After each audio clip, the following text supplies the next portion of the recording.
Practically এই কটা preposition পারলে আমাদের আর্টিকেল প্রেপোজিশন নিয়ে আর সমস্যা থাকবে না। যদি এই কটা আমরা পারি তাহলে আমরা মোটামুটি এটা মনে করতে পারি যে প্রেপোজিশন সম্পর্কে যাবতীয় সব খুঁটিনাটি ডাউট ক্লিয়ার হয়ে যাবে। বলার আগে একটুখানি বলবো টাইম সম্পর্কে। আমরা ছোটবেলা থেকেই শিখেছি, বহু ছোটবেলায়। মনে করে দেখো, যদি ঘড়ি দেখে কোনো সময় বের করতে হয় তাহলে সেক্ষেত্রে কিন্তু অ্যাট হয়। মনে আছে বলেছিলাম আমরা যে হি, কথা বলবে না, কামস হেয়ার ড্যাশ 10:30 o'clock। গতকালকে আমি এটাও বলেছিলাম যে ঘড়ির আগে ও অ্যাপোস্ট্রফি ক্লক কেন থাকে। তুমি নতুন এসছো আজকে, বলো এখানে ও অ্যাপোস্ট্রফি কেন থাকে? মনে আছে টার্মটা? বলো। অফ আসলে এখানে ছদ্মবেশে আছে, তাই জন্য এর নাম ডিসগাইজড প্রেপোজিশন। ঠিক, তাহলে এটা কি ঘড়ি দেখে সময়টা বের করবো? তো তাহলে কি হবে? He comes here at 10:30 o'clock, যদি 5:30 হয় তাহলে ঘড়ি দেখে যেটা বেরোবে সেটা কি হবে বন্ধুরা? অ্যাট হবে। আর যদি ক্যালেন্ডার দেখে যদি কোনো সময় বের করি, ক্যালেন্ডার দেখে, তাহলে যদি ক্যালেন্ডার ধরি তাহলে ক্যালেন্ডারে আমরা কি কি পাই? মান্থ পাই, আমরা ডে পাই, আমরা ইয়ার পাই, আর আমরা ডেট পাই, তাই তো? তাহলে ডে এন্ড ডেট হলে কি হবে? অন। মান্থ এন্ড ইয়ার হলে কি হবে? ইন। ভালো করে বুঝতে হবে। যদি বলি হি ওয়াজ বর্ন ড্যাশ মে, বলো তো কি হবে? Very good, in May. কেন? মেটা কিন্তু মাস। যদি বলি হি ওয়াজ বর্ন ড্যাশ 10th মে, তাহলে কি হবে? অন। এটা কিন্তু তারিখ, ভালো করে বুঝবে। আর যদি বলি হি ওয়াজ বর্ন 1923, তাহলে ইন হবে। হি ওয়াজ বর্ন মানডে, কি হবে? অন। তার মানে খুব সহজ জিনিস। তাহলে প্রেপোজিশন অফ টাইম খুব একটা কঠিন কিছু। এবার পরপর এক্সাম্পল গুলো দেখি। আচ্ছা, he was going to college dash her mother, তাহলে কি হবে? তার মায়ের সাথে যখন যাচ্ছে। আর উইথ কোথায় বসে? বস্তু দ্বারা কোনো কাজ হলে। যদি কোনো মেয়ে তোমায় জুতো পেটা করে তাহলে you are beaten dash her slippers, তাহলে উইথ। তোমাদের তাই করা উচিত, গ্রামার শেখছ না তাই? 2 নাম্বার ছবি আজকে কি আঁকবো? না। she will meet dash me there, কি হবে? সে আমার সাথে দেখা করেছিল, কি হবে বন্ধু? উইথ হবে না। Very good. কে বললো ইন? ইন হবে না, কারণ মিটের পরে কোনো প্রেপোজিশন বসে না। মিটের পরে কোনো প্রেপোজিশন বসে না।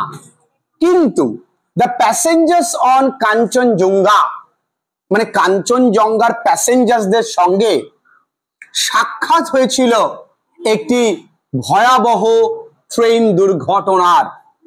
ও বন্ধু, তাহলে দুর্ঘটনার সঙ্গে তোমার যদি দেখা হয় তাহলে কি হবে? উইথ হবে। তুমি ধরো এইটা, তুমি রাস্তা দিয়ে যাচ্ছ, এক সুন্দরী মেয়ের সঙ্গে তোমার দেখা, কিচ্ছু হবে না, কোনো উইথ হবে না। ওই মেয়েটির স্কুটি তোমার পেছনে মেরে দিল, ইয়েস, তখন কি হবে? তাহলে তুমি যখন যাচ্ছ, দেখেছো কি সুন্দর তুমি যাচ্ছ, মেয়েটির সঙ্গে দেখা হয়েছে, কিচ্ছু হবে না। কিন্তু মেয়েটির স্কুটি তোমার পেছনে মেরে দিয়েছে, হবে কি? ক্লিয়ার? তাহলে দুর্ঘটনার সঙ্গে দেখা হলে কি হয় বন্ধুরা? কোনো সমস্যা নেই তো? ওকে, ড্যাশ। তাহলে এই অবধি আমরা বুঝে গেছি উইথ কোথায় বসে, কোনো সমস্যা আমাদের নেই। Dash all her wealth she was unhappy. আচ্ছা, তার সমস্ত সম্পত্তি বা অর্থ থাকা সত্ত্বেও, ইনস্পাইট কি একটা প্রেপোজিশন? ডেসপাইট কি একটা প্রেপোজিশন? না, আসলে এটাও কিন্তু হবে। কে বললো? বিসাইডস। ভেরি গুড, এখানে কিন্তু আমরা লিখতেই পারি বিসাইডস, যে তার অর্থ সম্পত্তি থাকা সত্ত্বেও বা পাশাপাশি সে কিন্তু অসুখী। আচ্ছা, ব্যাপারটা একটা কন্ট্রাডিক্টরি আইডিয়া, মানে কি বিপরীত ধর্মী, কিন্তু বিসাইড দিলে সমধর্মী হয়ে যায়। এরকম লোকটি বড় লোক কিন্তু দয়ালু, মানে এবং দয়ালু, সমধর্মীয়। আর এখানে একটা কিন্তুর ব্যাপার আছে, যখন কিন্তু থাকবে তখন কিন্তু বিসাইড লেখা যাবে না, তখন লিখবো কি উইথ। উইথ মানেও অনেক ক্ষেত্রে কি হয়? সত্ত্বেও। এটা বহু চাকরি পরীক্ষায় বহুবার দিয়েছে। তাহলে ওমা উইথ কোথায় কোথায় বসে বুঝতে পেরেছি। হাত উঁচু করবে না, কীর্তনে আসুনি তুমি। আচ্ছা, তাহলে 4 পর্যন্ত কারো বুঝতে অসুবিধা নেই? নেই তো? আচ্ছা, এরপরে গান্ধীজির বডি, মানে গান্ধীজির যে দেহ একদম দারুণ দেখতে, ওয়াজ বার্ন, সেটা কি হয়েছিল? পোড়ানো হয়েছিল। কিসে? এবং পুড়িয়ে কিসে পরিণত করা হয়েছিল? ছাইতে। তাহলে কি হবে? আচ্ছা, আমরা ইনটু মানে কখন জানি? ইনটু মানে হচ্ছে একটা বাইরে থেকে ভেতরে, এই বাক্সটার ভেতরে বল ছুড়ে মারলাম, বাইরে থেকে ভেতরে ইনটু হলো, খুব ভালো কথা। আর বস্তুর অবস্থার পরিবর্তন, একটা কঠিন পদার্থ ছিল, সেখানে ছাইটা তুমি কি পদার্থ বলবে? তাহলে এখানে বস্তুর অবস্থার পরিবর্তন হয়নি, তাহলে কি হবে? দেখো এখানে দেহটার পরিণাম কি, এটা গান আছে না, চিতাতেই সব শেষ। তাহলে ইংলিশ কি? লাইফ এন্ডস টু অ্যাশেস, বা লাইফ এন্ডস টু ক্রিমেটোরিয়াম। ক্রিমেটোরিয়াম মানে কি? চিতা বা শ্মশান। তাহলে বার্নড টু অ্যাশেস। ও বন্ধু, টু মানে কি? পরিণাম। কি পরিণাম? ঠিক হলো। আচ্ছা, we shall fight against death, মৃত্যুর বিরুদ্ধে লড়াই করতে পারে কেউ? পারে না। আমরা মৃত্যু পর্যন্ত লড়াই করব। আমরা কি পর্যন্ত লড়াই করব? মৃত্যু পর্যন্ত। আমাদের পরিণাম কি? লড়াইয়ের পরিণাম কি? মৃত্যু। তাহলে কি হবে? আমি পরিণাম মানে কি শেখালাম? ইনটু। মন তো এখানে নেই, মন তো ইনটুতেই পড়ে আছে। ইনটু। 6 দাগ হয়ে গেল, 7 দাগ। শি মিটস মি, সে আমার সঙ্গে দেখা করেছিল, ড্যাশ দ্য বাস স্ট্যান্ড। আমরা জানি মানডে অন হবে, বাস স্ট্যান্ডটা তো নির্দিষ্ট জায়গা নাকি? তাহলে আমরা আবার প্রেপোজিশন অফ প্লেসে চলে যাই। প্রেপোজিশন অফ প্লেস, আমরা জানি যে ছোট জায়গার আগে অ্যাট হয়, বড় জায়গার আগে ইন হয়। আসলে কনসেপ্টটা কেমন? কনসেপ্টটা হচ্ছে নির্দিষ্ট জায়গা। কনসেপ্টটা কেমন? ছোট জায়গা নয়। তুমি নিশ্চয়ই ফিতে নিয়ে মাপতে যাবা না, দেখি কলকাতা কত বড়। কনসেপ্টটা হচ্ছে নির্দিষ্ট জায়গা। কোথায় আছিস? হ্যাঁ ভাই, আমি কলকাতায় আছি, খুঁজে মরো। কোথায় আছিস? ভাই আমি গাইঘাটায় আছি, খুঁজে মরো, পাবা তুমি তাকে গাইঘাটায়। যদি তুমি বসবাসের ক্ষেত্রে বলো, ভালো করে বোঝো, তুমি বসবাসের ক্ষেত্রে বলো, তখন কিন্তু ছোট বড়টা ডিপেন্ড করবে কোন তুলনায়? ওই বন্ধু যে প্রশ্ন করছে, সে যেখানে বসবাস করে তার জায়গার তুলনায়, তখন হবে কি? ইন এট ছোট বড় জায়গা। কিন্তু hello, hey where are you man, I am dash Gaighata, তখন ইন গাইঘাটা। কেন in Gaighata? Gaighata is a big place, it is not a certain place. এটা নির্দিষ্ট জায়গা নয়। আরে কোথায় আছিস? আরে গাইঘাটা অমলদালার দোকানের সামনে। তাহলে at the shop of Amal দালাল, নির্দিষ্ট। Bus stand, at the bus stand. Railway station, at the railway station. তাহলে নির্দিষ্ট বললে কি হবে? দেখো কলেজের ক্ষেত্রে, কলেজ তো ছোট্ট জায়গা। যদি বলি বন্ধু কোথায় আছিস? আমি কলেজে, খুঁজে মরো, পাবা খুঁজে? আরে কোথায়? কলেজ ক্যান্টিনে, at. College in, college in, college canteen at. তাহলে ব্যাপারটা কি নির্দিষ্ট আর অনির্দিষ্ট, কনসেপ্ট গ্রো করো, ক্লিয়ার করো, কিছু নেই এর মধ্যে, হয়ে গেল আড্ডা। বলছে এই খাবার, দিস ফুড ইজ নট, আমার টেস্টের খাবার এটা না, মানে আমার স্বাদ অনুযায়ী নয়। তাহলে অনুযায়ী যদি হয়, আমরা অনুযায়ী ইংরেজি কি জানি, অ্যাকর্ডিং টু। তাহলে অনুযায়ী ইংরেজি এখানে তাহলে কি হবে, এগুলো এক্সেপশনাল, কিন্তু বিভিন্ন পরীক্ষা এগুলো দেয়। এখন থেকে নিজেকে চাকরির পরীক্ষার জন্য অল্প অল্প করে প্রস্তুত করো। একটা ছেলে মেয়ে এইটে পড়াশুনো করে নিটের প্রস্তুতি নিচ্ছে, বোঝেই না নিট কি, বোঝে না এনসিইআরটি কি। একটা ছেলে মেয়ে 12 পাস করে ইউপিএসসির প্রস্তুতি নিচ্ছে, এখন শুনছি 9-এ পড়েও নেয়। তোমাদের সামান্য এই কটা গ্রামার শেখানো পরবর্তীকালের জন্য হতে পারে না? নেক্সট, মিল্ক, দুধ বিক্রি করা হয়, কোন মূল্যে বিক্রি করা হলে হবে কি, at 50 rupees per liter, কোন মূল্যে। Mobile phone sales dash 10,000 per set, কত at, okay. He goes to office every day, এই দুটো ব্যতিক্রমী, একদিন শুধু যায় না, কোন দিন যায় না, মঙ্গলবার, কারণ মঙ্গলবার। তাহলে he goes to office every day, কোন বারে যায় না, তাহলে হবে বাট। আমি গতকালকে বলেছিলাম বাট কিন্তু একটা প্রেপোজিশন। একজন লোক এসছে, কি খাবেন বলুন, সব দিন, you can give me all, কিন্তু দেখুন দাদা চিকেন কারিটা দেবেন না, তাহলে কি হবে, ক্লিয়ার, মরা মুরগি তো। The police took the situation, police বিষয়টাকে কোথায় নিয়েছে, আন্ডার। এইটা ব্যাপার আলাদা যে সবকিছু শেষ হয়ে যাওয়ার পরে নেয়, কিন্তু নেয় তো আন্ডার কন্ট্রোল। তাহলে আন্ডার কন্ট্রোল, তুমি ভাবো তো, সবজিওয়ালা কাকুটা যিনি সবজি বিক্রি করে, তিনি পুরো এসবিআই কিন্তু তার আন্ডার কন্ট্রোলে রাখে, তার আন্ডার কন্ট্রোলে রাখে সবজিওয়ালা কাকু। দেখবা, লক্ষ্য করবা, কত ফুল SBI, State Bank of India তার লুঙ্গির আন্ডার কন্ট্রোলে আছে, থাকে কিনা? হ্যাঁ হ্যাঁ হ্যাঁ হ্যাঁ, কাকু দারুণ। খারাপ ছবি এঁকেছে আগত, কার মতন? আচ্ছা, এখানে লুঙ্গিটা এঁকে দি,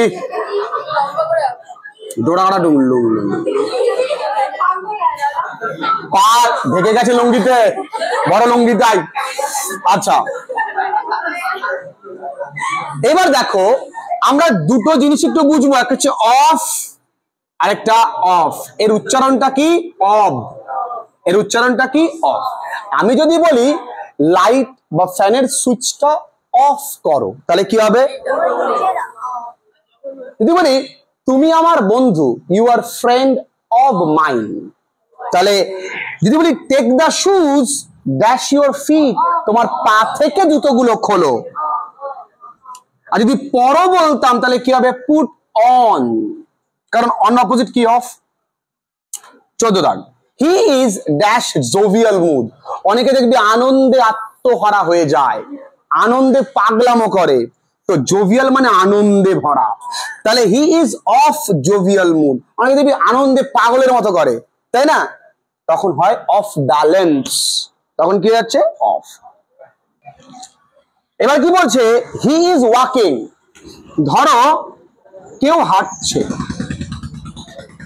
তাহলে তারা দুজনে হাত ধরে ধরে হাঁটবে আর বলবে এই পথ যদি না শেষ হয় তবে কেমন হতো, ভালোই হতো। তাহলে এই পথ বরাবর হাঁটবে তো, নাকি এরকম করে হাঁটবে? তাহলে পথ বরাবর যদি হাঁটে তাহলে কি হবে, অ্যালং, কি হবে? কথাটা আমি কি বলেছি, নট অ্যালোং, অ্যালং।